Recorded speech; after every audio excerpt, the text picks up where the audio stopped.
Jesus came out of the ship, right away, immediately, there came to him out of the graveyard something walking out of the graveyard talking to you. I could see some of y'all's feet up in the air, both of your feet moving at the same time in the air. You're trying to get away.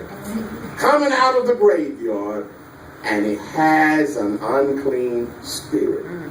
Verse 3 said, who had his dwelling among the tombs, who lived among the tombs, among between graves, and no man could bind him, not even with chains.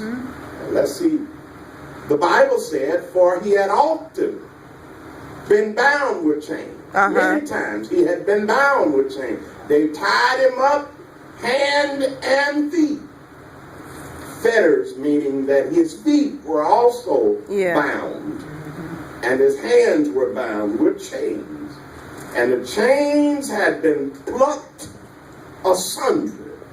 That is, they were totally torn into pieces by him. Wow. Neither could any man tame him. All right. He was a wild man, uncontrollable, beyond reason. There's some people you can, all right, you can get their attention momentarily. All right. But this man was not the type. And the Bible says in verse 5, but always, always meaning continuing. There are some things that come and go with time. But the Bible declares that it was always this way with him. Right. Night and day. He was in the mountains. Now listen. This indicates to us that there's a certain restlessness about this man. There is a restlessness about him that he was restless. He couldn't be still. All right. You ever been around anybody that could not be still? They can drive you nuts. Oh yeah. Because they can't be still. They got to be doing something. If they're doing something, if they're peeling their nails or biting their nails, they cannot just bite the edge of the nail. They'll bite down to the quick. And before you know, they're bleeding. And so this was this restless, uncontrollable self-loathing that was inside this man. Something was inside him. All right. That wanted to kill him. And the only reason it didn't kill him was because they needed a body. Right, amen. He does not, the demons don't care. That's right. If you stink. They don't care if you have not bathed. They don't care how much you drink. Right. Man. They don't care what you look like, how bad you look. All right. They don't care. They just need a body, a living body that they can inhabit. And so there are some things that should make us afraid.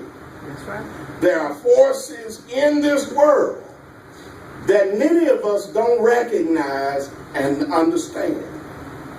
And anyone who feels like they're big enough, man enough, or want enough to do what they want to do, when they want to do it, with whoever they want to do it with, opens the door of the spirit. That's right. To spirits that cannot be controlled. There are people who will tell you, I'm bad. I can do what I want to do. I can go where I want. I'm grown. You know, hello. You're 14 and you grown. you know all there is to know. You know everywhere. You know everything. Yes. You are opening the door. Listen. You are opening the door of your spirit. That's right. That's right. To forces that will come in. You cannot control by yourself. That's right. You'll walk around hoping, wishing that I could just be free. That's right. Voices that talk to me.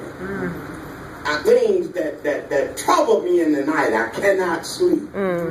Not that forces cannot come from the outside and mess with you. Don't mean that you're possessed. But there are some people who feel this presence I cannot seem to overcome. And you got to understand that demons did not go away when Jesus went to Calvary. That's right. That's right. Those things still operate in That's our right. world. That's right. And they need bodies. Yeah. And so when you feel like you can do what you want to do, you're opening the door of your spirit. The Bible says